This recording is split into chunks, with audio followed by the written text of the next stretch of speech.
As you all know, we firmly believe to start any good activity, we need to have the blessings of Almighty, and the best way is verses from the Holy Quran.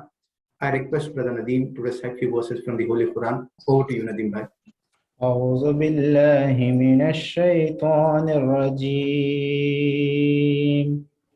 بسم الله الرحمن الرحيم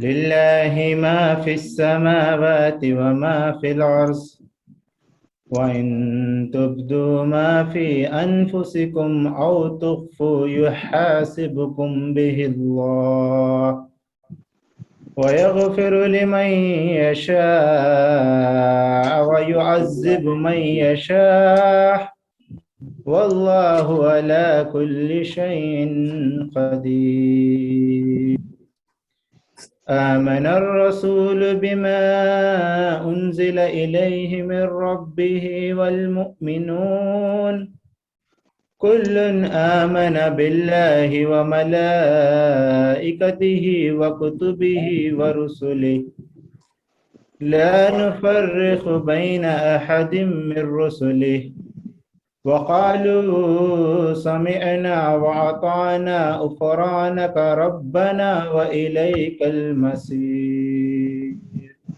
صدق الله العظيم. Thanks a lot, Nadeem bhai. May Allah shower His blessings on all of us. Okay, so once again, the request is that you all mute yourself so that we have a free flow without any hindrance and disturbance this session. The agenda is also put in the chat box for all your reference.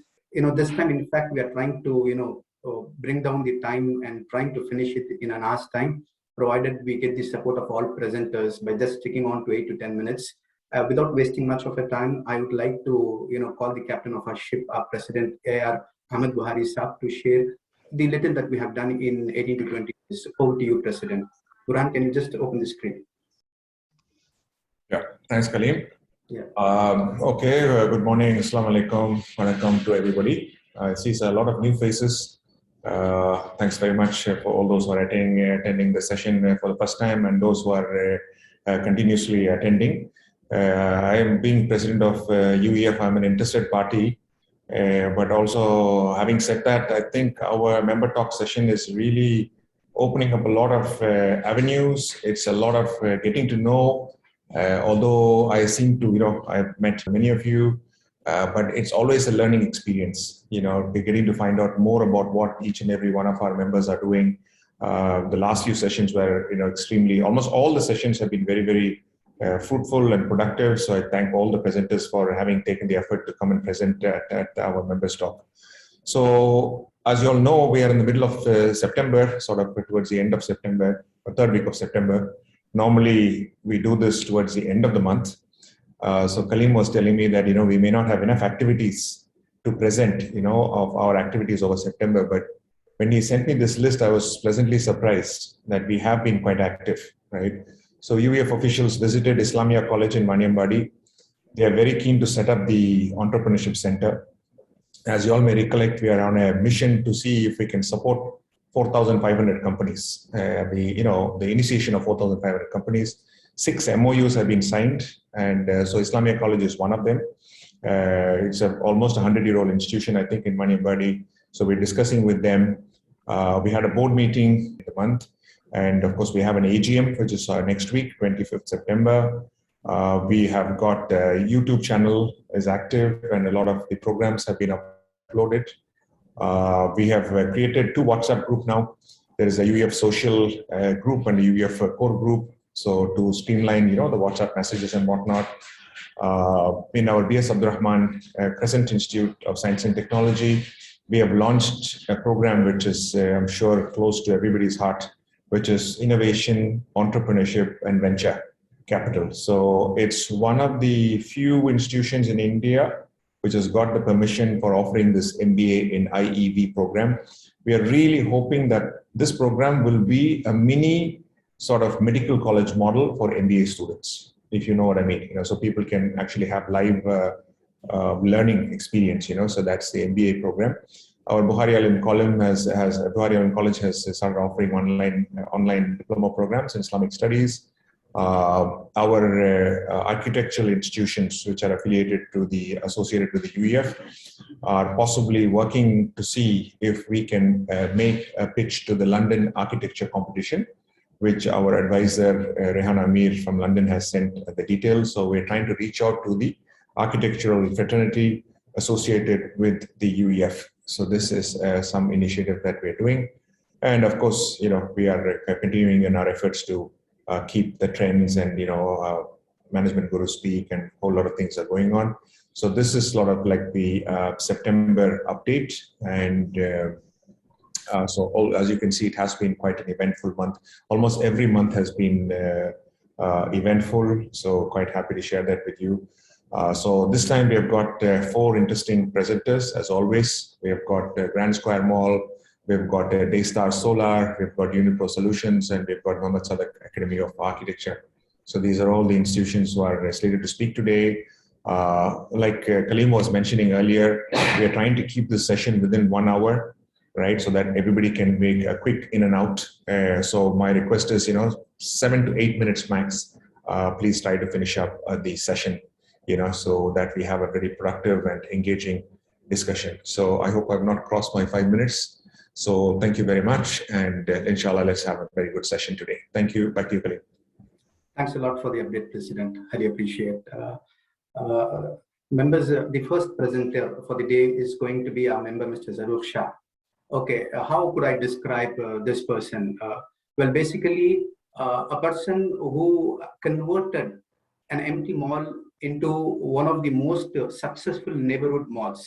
Mr. Zarur Shah, a person who sees opportunity in adversity, a man who is totally different. He is not only a successful businessman, but also a motivational speaker. I do not know how many of you know that he is a motivational speaker and also an author of a book called The Story of Dreams. When we say mall, normally what comes to our mind is basically shopping, entertainment, but here is a mall that aims at imparting knowledge to children through fun and entertainment, to know what exactly, how his journey, what he did. In fact, I read his book and he believes that for success, you need to have 3 F's. 1 is faith in God, number 2, family support, and number 3, fitness. I can go on saying about him, the dreams he talks about in his book. I was inspired reading his book and especially his journey. So to know more about it, I would like to call upon Zaruk Saab to share the journey of Grand Square Mall. Over to you, Zaruk Saab. Thank you. I'm starting the stopwatch as well. So I think most of the information what I wanted to give, Sharif has already given. And as Ahmed mentioned, your new business school, entrepreneurship is about innovation. If you're not innovating yourself, you'll really die. So problem is actually what was seen as a challenge for our mall, I took it as an opportunity. A little bit of the history. The mall was conceived by my late father. He was living abroad and he always wanted to build a shopping mall. So we had a property in Velachery. So we actually signed to develop a mall in 2006. At that time, there was no other mall being built in Velachery. So once we conceived the mall, all the brands actually came and be part of us, but the mall was completely full. And we started construction. After 2 years, Phoenix announced that they're coming in Velachery. Okay, so what happened was most of the brands which had signed with us moved away to Phoenix. Not only Phoenix completed their mall earlier, we opened it a little bit later. We opened with an empty mall. So because most of the brands moved to Phoenix, and then for the next 2 years, we were not able to get our theatre license. So it is a huge challenge for us. We are a small mall, mid-sized mall. It's about 3.5 lakh square feet. And my family was worried, so how are we going to sustain a mall? I mean, we are not only having a mall, empty mall, we're not having any work-ins, Then what I told my family, I have some retail experience. I was a jeweler in Japan, and then I said, please don't worry.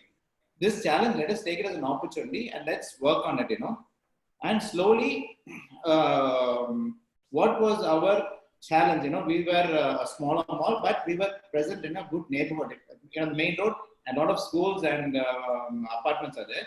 We converted it into a family and neighborhood mall, So we do a lot of innovations. We catered around the family and children. So we focus more on the family and children. We did a lot of activities pertaining to the children. So once the children come, the family comes. That's the model, the whole model works. I built a team. So I formed a mall management company, and my team was very dedicated. So slowly, on every store which we open has a story behind it. It was not, it was huge challenge. Even so, Grand Mall comes in 3 phases. The initial phase where I told you the mall was empty. That was, I would call Grand Mall Grand Square 1.0. The second phase, we were growing till COVID, slowly, we got like a lot of important brands like Nalli, Barbecue Nation, Chrome was already there, We had a walk-in of about 20,000 people when we opened. Just before COVID hit us, we were almost 200,000. And so mall was hugely successful. And again, after COVID, the mall was the first to be shut and with the last to open, and then it was huge difficulty for us. And during these last 2 years, 2022 now, and our anchor client also left us actually. So again, we were back to square one. Our walk-ins again became like about 20,000.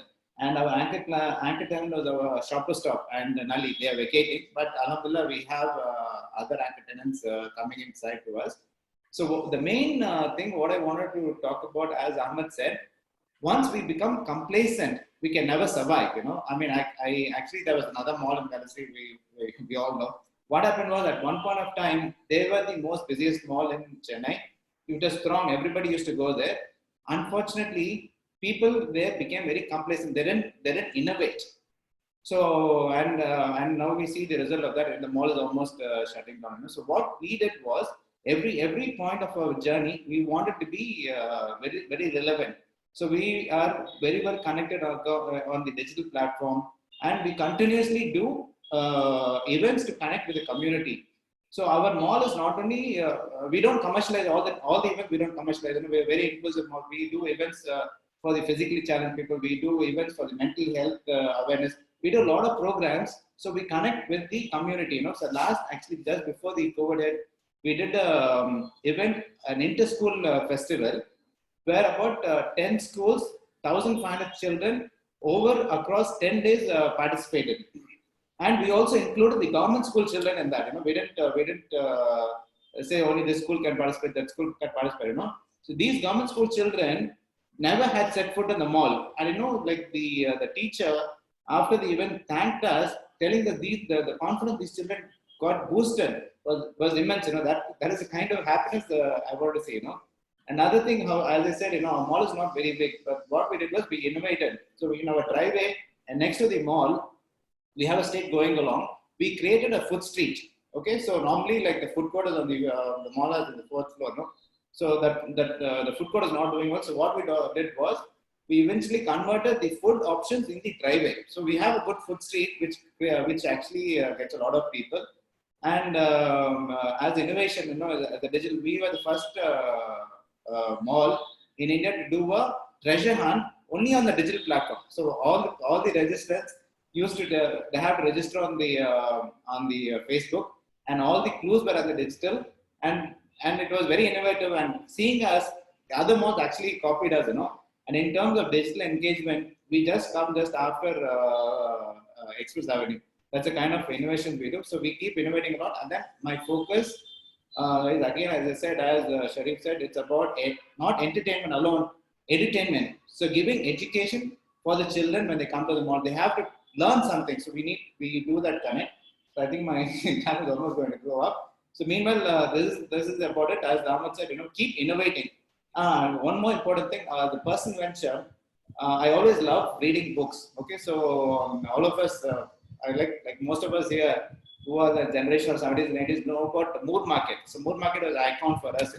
Unfortunately, the Mood Market was burned. And what I did was, I wanted to have a bookstore, and then since we were labeled as a failure, none of the bookstores came. I started my own bookstore, and I didn't want to do a generic bookstore. So what I thought was, how can I be different? So I thought I will replicate a model of Mood Market where we used to have a lot of old books, antiques. So that's a store which I set up now, and I've named it aptly Mood Market. And alhamdulillah, I've trademarked that name, which is my biggest asset. So this mood market, I want to take it to all the other malls and important spaces. I'm trying different models. That's a personal venture of mine. And alhamdulillah, the books,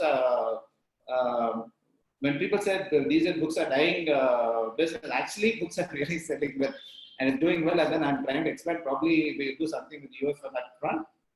With this, I think I conclude. Thank you so much for this opportunity. And Sharif, just please go through that PPT.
That's our cricket and futsal on the. This is okay. Yeah, go ahead. No problem. This is our driveway, where we have all the food and food options. The food street. Yeah, please go ahead. Just click on next. Yeah. Yeah. This is my mood market. These are different activities. Yeah, thank you. Yeah, that's it. So as our president said, it's about first of all, I think it's about team and innovation. Entrepreneurial spirit is a key to take through any challenges. That's my key takeaway. And thank you so much for the opportunity. Thankful for interacting with all our UAF members. Thank you, Ahmed. Thank you, Sharif. Thanks, Aruk. I'm sure you'll be offering some incentives and stops for all UEF members and associates when they come to Grand Mall. So that will be an added bonus for everybody. So thank you, Zaruk. Go ahead, Kalim. Back to you. Thanks a lot, Zaruk. See, we normally collaborate with a lot of people and things in order to make our business success. But some collaboration works, some collaboration fails. But one collaboration which is for sure, which will not fail, is the collaboration with Mother Nature. The next presenter is one person who helps us in collaborating with one of the natures called Sun, a company which was established in 2012 and has got various clients and provide turnkey solutions, is Daystar Solar.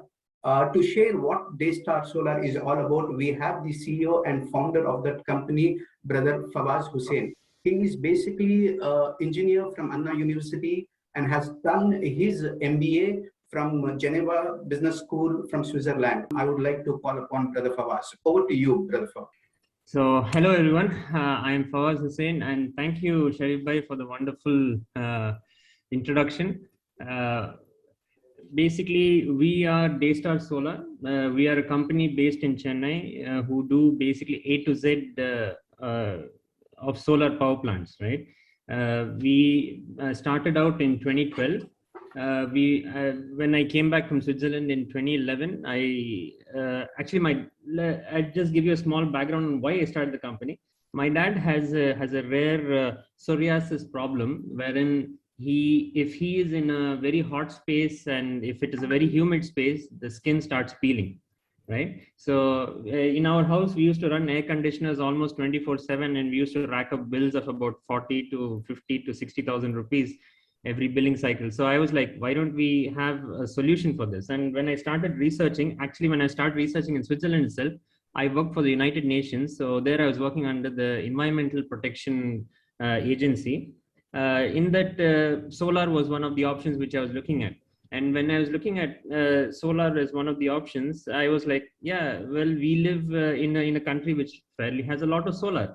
So when I found out and did my research, I came to the conclusion that we are literally in the third best place in the world. The first place is the Sahara Desert. The second place is Rajasthan Thar Desert. The third place is Rameshwaram. So basically, a combination of sea breeze and radiation is what exactly we require. And Tamil Nadu, being a place where we have both of these, is literally the best place in the world. That is why your Adanis have come basically to Ramanathapuram to put up a 683 megawatt power plant. So just a small introduction about my company. We are basically an A to Z point of contact for all of our customers. We have a sales, we have a design, we have installations, we have B2B supplies as well. We have been garnering a few awards over the past few years. We started in 2012. So by the time it was 2016, 2017, 2018, we were almost in the top 15, if I'm not mistaken, in South India, solar business consultants.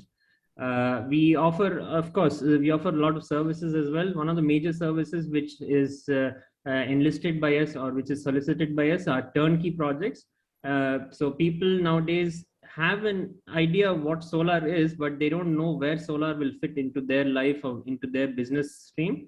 So we look at their solution as a holistic solution, and we recommend many technologies wherein people even wouldn't have thought about it, right? So chances are, as long as you think it's possible, it most likely is possible in the field of solar.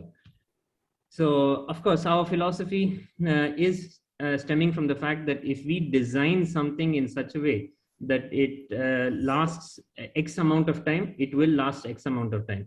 If you recall, I think most of you might have dealt with the UPS at some point of time in your life. When they say the battery has a 3-year warranty, it is a different price. When the battery is a 5-year warranty, it is a different price. But the 3-year warranty will fail at 3 years and 3 months, whereas a 5-year warranty battery will fail at 5 years and 2 months, right? So what we say is, when you can design a product within a certain costing to last X number of years, that X number of years can be 20 years as well, right? So that's what we feel. So a solar power plant will basically outlast everything else only if it is designed in such a way. Of course, there are a lot of steps to these kind of processes. The first, of course, is the interaction. After that is the complete digitization of the drawings, etc. Once the drawings are digitized, it's your playground, right? So we can go to the customer and say, hey, you want this color, you want that height, you want this type of tilt, you want this type of architectural looks, etc. So once the customer has approved all that, then we look at approvals, because customer might require a certain height, etc., which might not be approved by the corporation or might not be approved by the CMDA, etc. Once the approval is also cleared by the officials, then we go for installation and commissioning. Installation commissioning is the easy part. The handover and the reporting and the follow-up is the difficult part, because that is when you handhold the customer and teach him how the solar power plant should perform and what exactly constitutes a red flag, what constitutes a green flag, etc. So for this particular issue, we don't want the customer to go all the way to the terrace and check it on top of his or her house or office or mall or anything like that. We have an app on the phone which basically shows you what generation has been happening today and what is correct or what is wrong, etc. So this is the convenience what we try to deal with most of our clients. We basically tell them, yes, this is possible, this is not possible, this is possible why, and this is not possible why. These are a few residential projects what we have done. Of course, we do most of our projects in Chennai and around Chennai.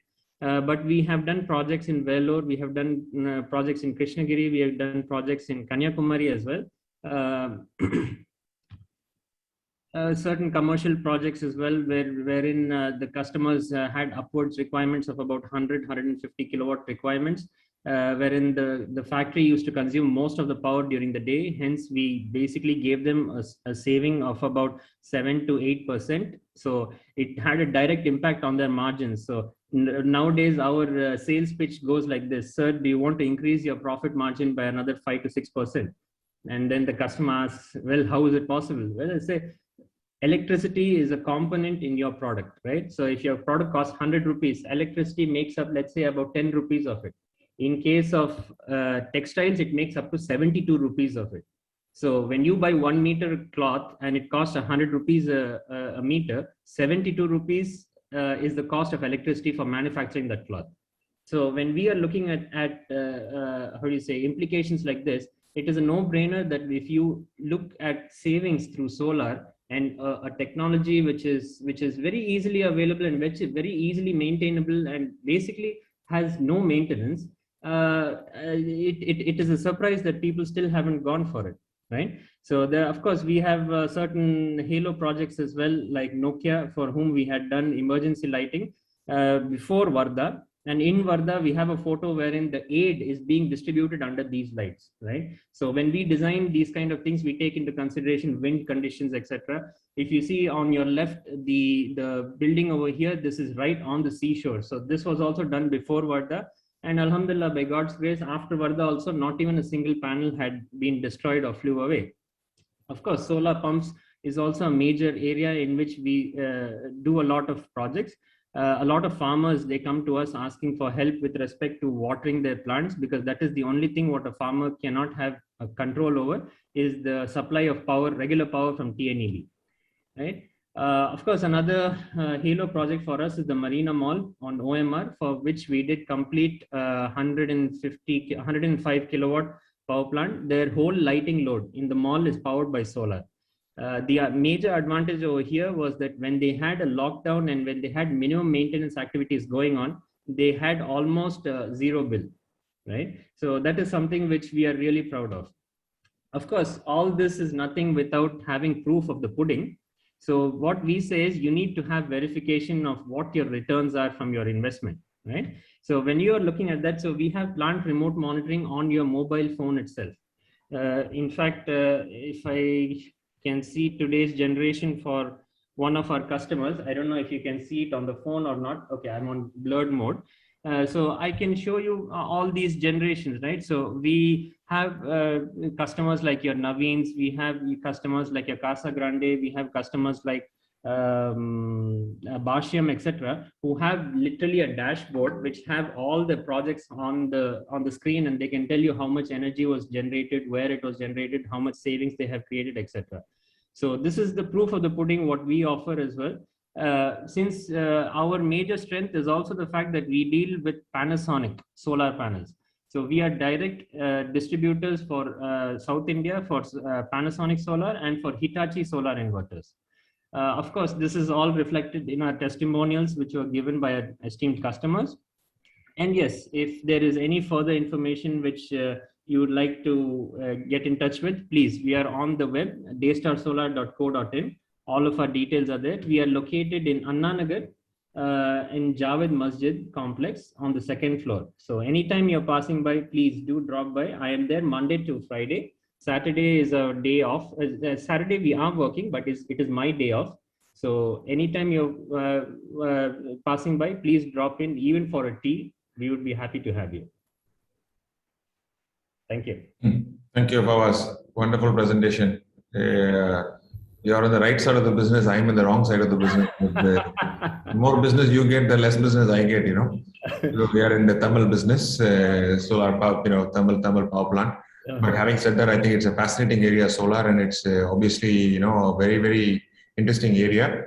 UEF, we are trying to form a subcommittee of the energy businesses which are there in part of UEF. So I will obviously be there, and you can join in. There are a couple of the people who are in wind and solar, and the whole lot of renewable energy related businesses which are there part of the UEF. So we want to welcome you to that, and the pleasant surprise you also studied in Switzerland and whatnot. So great. So thank you very much. Thanks for also keeping it within 10 minutes. And back to you, Kaleem. So Kaleem, short introductions, please.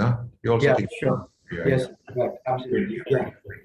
So listening to Fawaz Saab's speech, the only message to our members is that if you want to go to solar, go with Daystar Solar. That's it. Okay, the third presenter for the day is going to be, we all know that time is very precious, and one company, if it can support us saving time using technology, also become precious.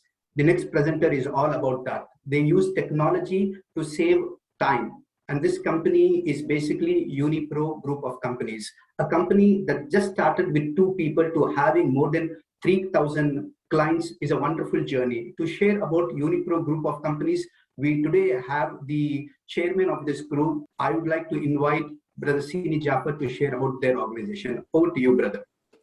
Brother Srini Jafar joining from Singapore. Yeah. Thank you, brother. Thank you. Thank you, Ahmed Bhai. Thank you, Sharif Bhai, for giving me this opportunity to share with you my journey and my thoughts on this. Alhamdulillah. So what we're going to do, basically, I'm going to give a short intro about Unipro Group of Companies. Then we're going to have a short video, corporate video, probably that will give you a very good insight into the company and what we're doing and stuff. Basically, Unipro was started in year 2002. We have grown into various segments. Locally, we have about 50 staff in Singapore. Another 150 staffs all over the world. We are present in 6 countries besides Singapore, Singapore being headquarters. We are in Malaysia, Indonesia, Brunei, Sri Lanka, India, and Dubai. So alhamdulillah, we have done well, and we have about 3,000 customers in Singapore. Our basic core business is basically we are into point of sales, e-commerce, mobile apps, RFID, fleet management, whatnot, actually we can add on. So this is a core business, but we do have other segments which we are concentrating to. We are also like expanding into other areas like fintech, IoT and other things too. So that's time to come, but basically this is where we are right now. We are growing, and major emphasis actually in growing global markets. Now actually we have got into Indonesia and also in Bangladesh. But let me share with you about the company's background. Probably we can play the video now, right? Time doesn't stop for anyone. In this growing world, technology should help us save time. So it should be made simple and not complicated. At Unipro, we provide IT solutions for various industries in the Asia Pacific.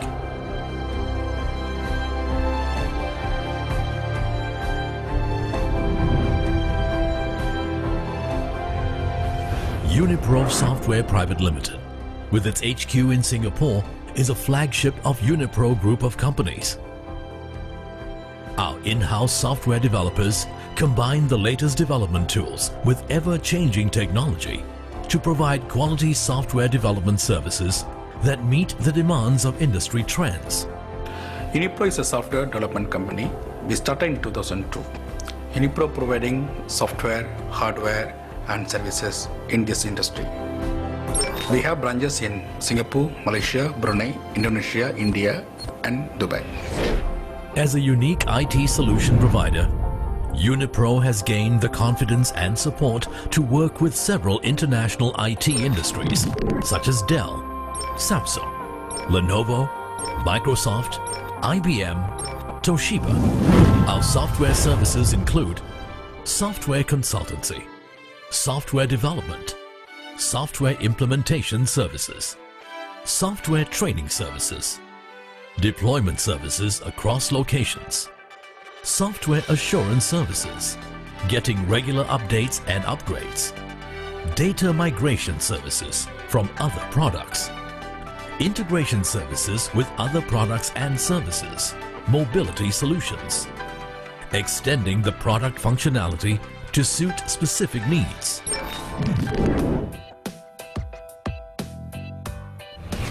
Digital and smart solutions, automated self-service kiosk, smart solutions, GPS tracking solution, online and cloud solution, RFID solution, business analytics solutions. Our high growth segments: fintech, IoT, artificial intelligence, innovative e-commerce, BPO, training and development. Government projects for successfully completed.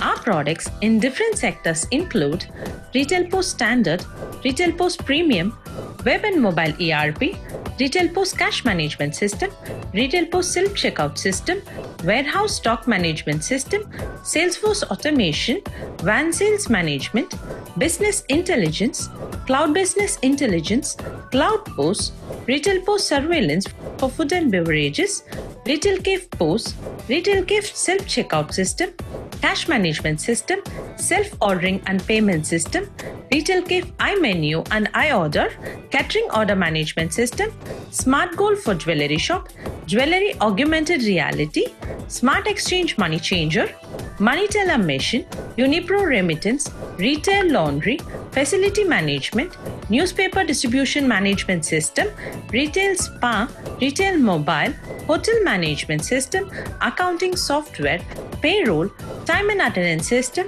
automated AI thermal screening solution, asset management system, vending machine, car wash management system, RFID solution, tab and iOS solution, e-commerce solution, post integration with e-commerce. With the intelligent B2B solution from Unipro, it's easier than ever to meet the intense demands of the retail and FMG industry. Our proven track record in implementing a wide variety of PDA applications for retail industry. At Unipro, we remain steadfast in our service, which has been recognized with Business Gold Partner of StarHub, the Singapore Indian Entrepreneur Award 2012, and many more.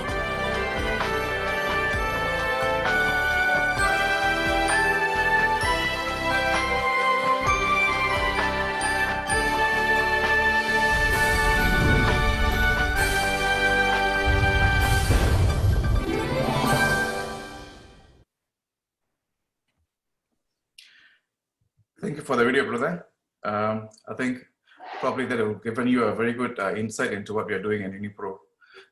So in Singapore, actually, we are fairly established well. We're taken as market leader in retail segment. We hold about 19.3% of market leadership, while the other guys actually is about 15, 14, 13, and 12, so on. So we have done about 19,000 installations globally, and Singapore alone, actually, we have done about close to 10,000 installations. Our strategy is to steer the company towards next phase of growth. We are looking at overseas markets where we can tap on. Singapore is being a matured economy. We can't really have major shift in growth, so we are looking at other markets. We're exploring other markets where we can grow. Like I said, we are looking at Indonesia and Bangladesh for immediate projects actually with the government, and also social political organizations to work on currently. So that will be the immediate work we are working on. Inshallah, time to come, we are willing to spread our wings even further to other countries to establish more branches to do better with new segments coming in like IoT and fintech and all. And things are okay. We are looking at actually getting our company listed in DAX in Frankfurt in about 2 years' time, inshallah. So that's our thought. So because of COVID, actually, we have to shelve the plans for now, but actually we're looking at getting listed in somewhere in 2023. Hopefully things will be fine by then. I think that's about it, I think, on my side. I think I don't want to drag too much into details. Previously, Sharif Bhai gave me 10 minutes. Ahmed Bhai actually shot it down to 7 minutes. So I have to, a pressure to cut it down within the time frame given to me, inshallah. So that's about it, brother. Thank you, Siraj Bhai. Thank you so much. I think Unipro, always we get to learn. Although we are there in Singapore, I think, it's your product line, and you and your partners' energy levels are so high, and your support for UAB is also much appreciated. Thank you. Just for the benefit of the audience, I should share this also. Siraj Bhai is also an economist and also a lecturer. And so he talks on the Singapore budget, finance, and other things, comes on TV quite frequently. One of his passion is what he calls as a Bismi radio, which has also been launched in Singapore, which is widely used, all over the world. So please do tune into Bismi Radio. I think we'll be sending you some promotion data on that. So thank you, Siri Jafar Bhai. Sorry to cut into your time, but you took 11 minutes, by the way. Sorry. 11 minutes, oh my God. I'm so sorry. But it's working well. I think we're covering all the data. You should be happy that it's not coming to 5 minutes now. So we still have 10 minutes for everybody. So back to you, Khalid. Yeah, thanks a lot, sir. Thanks a lot, Siri Jafar. Thank you. Yeah, as you all know that, one EI, we ensure that they also share about their journey. And this time it is the Sept group of educational institutes who will be presenting. We all know that the Sept group runs close to 18 educational institutes in Kilakarai and Chennai. They are available in all levels. They are known for providing quality education at higher secondary level, UG level, PG level, in all levels. And in fact, this time what we thought is that why not the Academy of Architecture shares about it, because we are trying to form a consortium of members related to architecture to represent a competition in London. So we thought, okay, let's share. To share about Sept Academy of Architecture, we have the principal along with us, Muhammad Idris Saab, along with Divya Chakravarti, who is also the associate professor. Over to you, Idris Saab, to share about your institute. Thank you so much, Kalim bhai. Yeah. Assalamu alaikum. Alaikum salam. Good afternoon to all of you all also. I am Muhammad Idris, principal at Muhammad Sept AG Academy of Architecture. I would like to thank you all for this time and the attention that we are receiving. Before we delve into details about our college and method of teaching, let us quickly glance at architecture in general. Do we really need to define architecture? We are surrounded by examples of architecture and works of architects, including the buildings we are all sitting in right now. Since the time in ancient civilization, we have had man challenge and create and build structures that are testament to skill, arts, creativity, and knowledge of science and man. We can see these world-famous monuments that are still to date attracting millions of people around the world.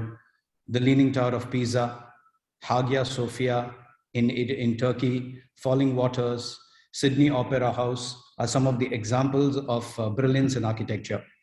In the recent times, architecture has developed to reach new heights, creating masterpieces across the world. These buildings are taking elements from the past, repackaging them to suit our present and future needs, and presented in complete technical precision. As an architect is someone who dons many hats at the same time. An architect is an artist, a safety code guru, a construction coordinator, mathematically and scientifically inclined designer. It is not easy to create masterpieces like the Burj Khalifa at Dubai, Sheikh Zayed Grand Mosque, Abu Dhabi, Taj Mahal, India. It takes a lot of learning, determination, and grit to achieve the goal. And we here at AG Academy of Architecture strive to do this. Muhammad Sept AG Academy of Architecture is just much more than a school of architecture. It is a nexus of global conglomeration of contemporary architectural culture and the glorious past associated with it. It is an institute that was started by Al-Hajj Dr. S.M. Hamid Abdul Khadir Sahib with the guidance of Professor A. Muhammad Haris, who is the former Dean of School of Architecture and Planning. He is one of the most reputed members of architectural community in India and abroad.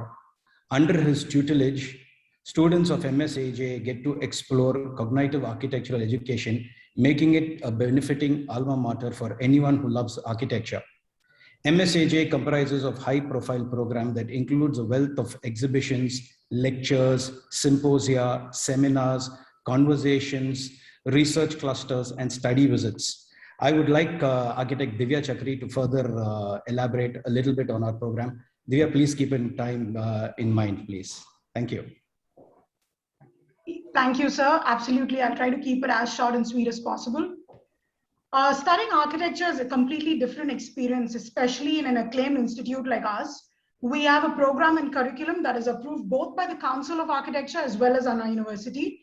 Our teaching starts with introducing lateral thinking to students and enabling them not to just think outside the box, but to design the box themselves. We provide a platform to develop their skills by observation, practical hands-on learning with professionals, and learning from these professionals as well.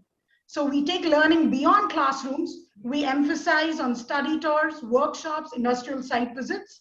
It's a combination of lectures from learned and experienced professionals and professors, combined with active learning through field visits. The faculty guiding the students are continuously evolving and striving to make sure that the lessons, experience, and memories that the budding architects get to take away here are worth a lifetime. One of the best part of architecture is learning design in a studio atmosphere, learning not only at from the grassroots level, but also being exposed to technical tools like AutoCAD, Revit, Photoshop, InDesign. And this prepares them not for just a solid career within college, but also in a professional life. Learning happens even outside books from real life references, people, as well as buildings. This is one of the very few courses where a student creates a portfolio of their work right from the first semester of education, and they get a job in the form of an internship with a practicing architect. Students are taught to make right decisions and are guided towards a suitable solution rather than ideas being thrust upon them. Decision making is crucial in all walks of life, and we definitely prepare our students to make clear, precise, and far-thinking decisions. In architecture, design, materials, and construction technology are three prongs of a fork, and we give equal importance to all. Our students learn about materials, construction technology, not only in classrooms, but from live hands-on workshops, which is not undertaken in all colleges. We are proud of the craftsmen, materials, and knowledge that we bring to our students. Here you can see we have taken our students to Auroville. We regularly collaborate with Dakshin Chitra, so students can work with materials like clay, glass, and other such traditional materials.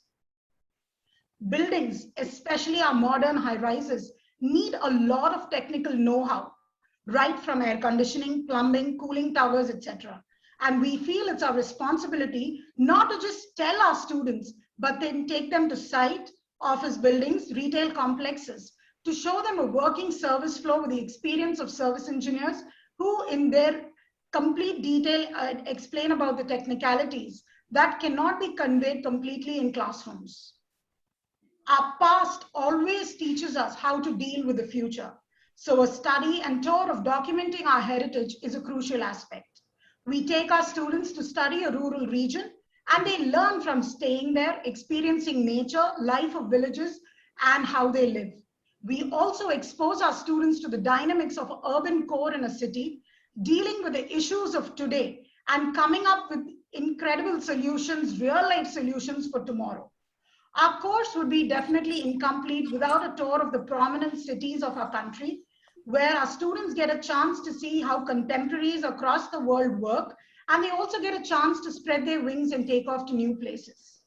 During the course of all these activities, we make our students ready to be leaders in today's business world and at the same time work efficiently as a team. This combination is crucial to survive in today's competitive markets. Despite having experienced and learned professors in our college, we don't limit our students to learn only from them. We still bring in experts from the field, so even our faculty and students can get benefited. We have had famous architects from across the country and even outside, like architect Kulbhushan Jain from Ahmedabad and architect Palinda from Sri Lanka. They not only get a chance to learn from such stalwarts, but also should get a chance to exhibit their work and get critiqued, which is truly a priceless experience. The walls of our Architecture Academy tell us stories literally. Stories from different batches, their art installations, experiences from different studios and workshops. These installations are not just an aesthetic element, but are truly a testament to the work our students are committed to doing. It is a collaborative effort between the faculty and students, where usually working hours may not even apply. One of the very few times maybe students really don't want to get back home, but continue working. The faculty themselves find new and innovative ways to take learning outside the classroom and keep them engaged. And at the same time, the learning continues.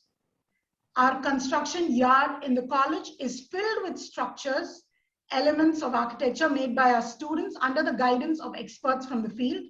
Any opportunity from the industry we can offer our students, we grab with both our hands, and our management always supports us in arranging these endeavors with the industry. Our alumni still have fond memories and express their gratitude to us from all the learning they have gotten from these interactions. So our students get a chance to participate in awards, and they have won many across the world as well, including from Japan. And we have a master's program in conservation as well, a path that is usually not taken, a path we have committed to take and create a niche in this world of architectural conservation. Please, if any queries or questions, feel free to contact us. We look forward to hearing from you. Thank you for your time and attention, and hope you have a nice day. Thank you, madam. Sorry, I know it doesn't do justice to all the wonderful work that you all do, to give you only 8 minutes or so. No, sir, we But, understand. You also have a time constraint. It's yeah, but I think you conveyed everything brilliantly. I think, really, it's an eye opener. I don't know what to say, Sorry, am I on the screen? Yeah. So it's really an eye opener because, although we know, of each other and we know Salak is, of course, very much part of our family. And, but I didn't know the extent to which you are doing the work. It's absolutely wonderful. I personally love architecture myself. Interiors and architecture is also my sort of passion. So I'd love to come and visit the institution sometime. So it's a wonderful presentation. Thank you so much. I think there's going to be a lot of collaboration. And of course, in UEF, we want to create a real, what shall I say, a unique brand.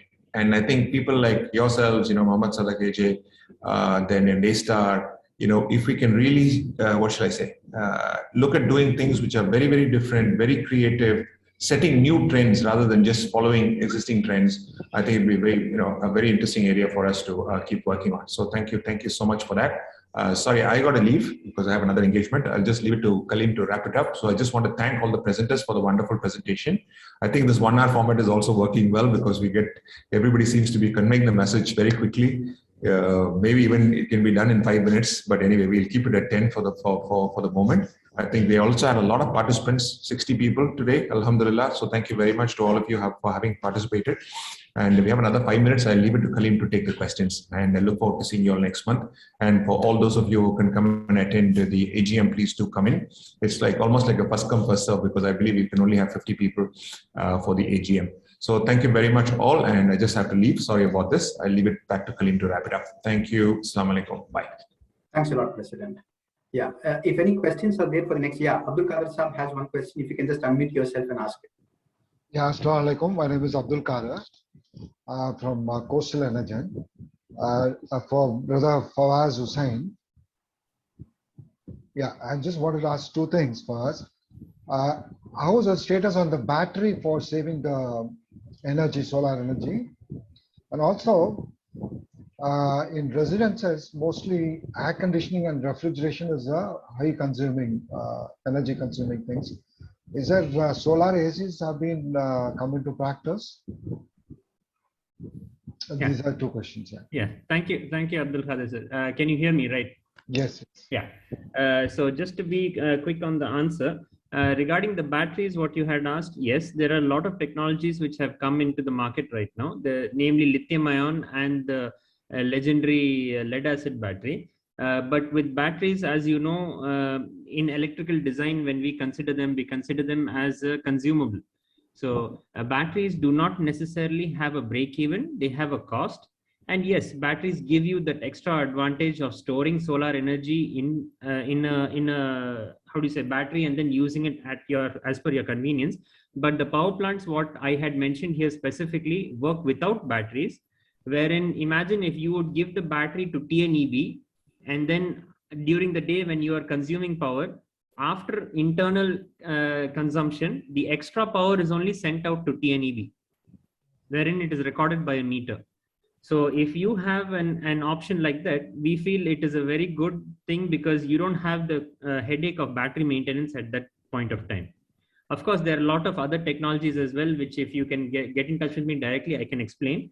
Coming to your second question regarding residences, yes, when you look at a residence, the air conditioning and whatever is the higher loads, in this particular case, what happens is when you have a meter which records the amount of energy which is going out of your house and then which is coming inside your house, that energy offset by 2.5 rupees will be a total bill. So let's say, for example, in 2017, the scheme was if you export 10 units during the day and if you import 10 units during the night, your bill is 0. Right now, the new scheme is if you export 10 units per day, they will credit you 2.5 rupees per unit. And when you consume 10 units per day, they will charge you 6.6 rupees per unit. So effectively speaking, 4 rupees per unit is your effective cost, coming down from 6.6 rupees. But this is only for energy which is going outside your house. The energy which is directly consumed from solar power plant within your house or within your office or within the commercial or within the factory, is charged at 0 rupees from TNEB. Yeah. Okay, thank you. Yeah, there is one more question for us for you. That Yes. is solar aerator possible for aquaculture industry?